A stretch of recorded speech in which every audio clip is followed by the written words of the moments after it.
You know, ever since we first dug up those giant bones back in the 1800s, we've just been completely obsessed with how huge dinosaurs were. I mean, these things were so big, it's almost impossible to wrap your head around it. So today, we're going to do just that. We are counting down the absolute biggest of the big. Okay, but before we jump into the countdown, I want you to just stare at this number for a second. 196.8 feet. What does that even mean? Well, to give you some idea, that's over half a football field. Just imagine that. What in the world could have been that long? Don't forget that number, okay? It's a bit of a mystery, and we're going to circle back to it right at the end. And that number, that crazy long number, it really gets to the heart of what we're talking about today. Yeah, we all know dinosaurs were big, but how big did they really get? Was there a limit? Let's find out. Time to start the countdown. All right, first up, let's get into the heavy hitters. These are the giants taking up spots 10 all the way down to number 4. So, kicking things off at number 10, we have the Giganotosaurus. This thing was 42 feet long, weighed 8 tons, a truly terrifying carnivore. But it had this secret weakness, it was all in its legs. See, its upper leg bone was longer than its lower one, which basically means it was slow, like really slow. It couldn't chase anything down. So this absolute beast had to be a sneaky ambush predator. Now coming in at number 9, the Carcharodontosaurus. Well, it had no problem with speed. Its name literally means shark-toothed reptile, and man, did it live up to that name. We're talking teeth made for ripping and tearing flesh. Plus, this 15-ton monster could hit 25 miles an hour. Yeah, absolute nightmare fuel. Okay, for number 8, we're leaving the land and diving into the ocean to meet the Pliosaur. This thing was a 45-ton beast, the undisputed king of the Jurassic Seas. And the secret to its reign? Its bite. I'm talking a 10-foot-long jaw with a bite force 10 times stronger than a T-Rex. Just let that sink in. Nothing was safe. But, the Pliosaur wasn't alone out there. It shared the water with another giant reptile, and they couldn't have been more different. Think of it like this. The Pliosaur was the bruiser, this tank built for just crushing its prey. The Plesiosaur, on the other hand, was more of a graceful hunter, using that crazy long neck to snag fish. And speaking of that hunter, here it is at number 7, the Plesiosaurus. For the longest time, decades, scientists just figured it laid eggs like other reptiles. Makes sense, right?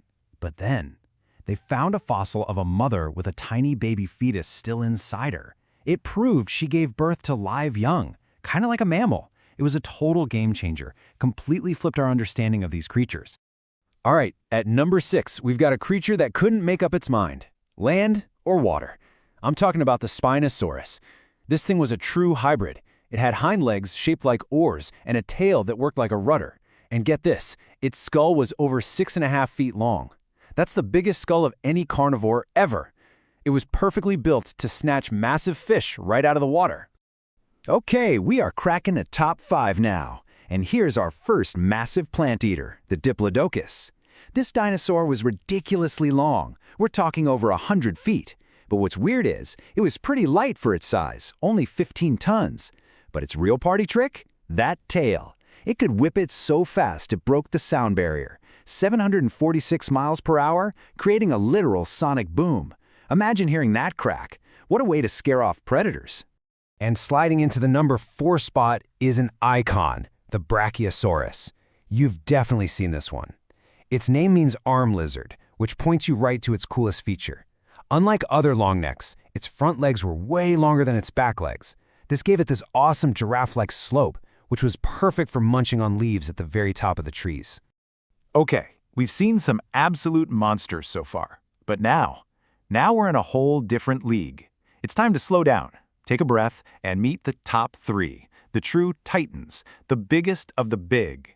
Grabbing the bronze medal at number 3 is Mamenchisaurus, and this one is all about the neck. Its neck was just absurd. It was basically as long as the rest of its body combined. And to feed that huge 32-ton body, it didn't even bother chewing. It had these weird tack-shaped teeth that used to just rake leaves off of branches in one big gulp. Our runner-up? Well, it has maybe the coolest name of any dinosaur. Paleontologists looked at this thing and called it Sauroposeidon, and that means the lizard that shakes the earth. And at number 2, Sauroposeidon absolutely lived up to that name.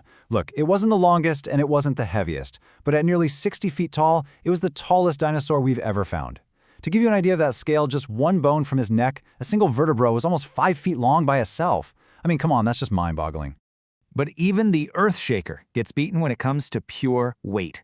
There was one dinosaur that was heavier than all the rest. The undisputed champ. It weighed in at a staggering 70 tons. And here it is, the number 1, the champion, Argentinosaurus. Found in, you guessed it, Argentina. This is, based on everything we know, the heaviest animal to ever walk the earth, period. Over 100 feet long, 70 tons. This wasn't just a dinosaur, it was a walking mountain. So, there you have it. Argentinosaurus is the king. End of story, right? Well, maybe not. There's one last little twist in this tale. It's kind of a ghost story, really, about a giant so big we're not even sure it was real. Hey, remember that number I gave you at the very beginning, 196.8 feet? Well, this is it. This is where it comes from. The legend of a dinosaur called Amphiocelius. The entire story is based on a single, massive neck bone found way back in 1878. But just from the measurements of that one bone, scientists calculated that this animal would have been almost twice as long as Argentinosaurus. So here's the catch. Here's the mystery. Shortly after that bone was found and documented, it just disappeared. Poof, gone. Maybe it was lost. Maybe it crumbled to dust. Nobody knows. All we have left are the original drawings and notes from the guy who found it. Without the actual bone to study, scientists just can't prove this ghost of a giant was ever real.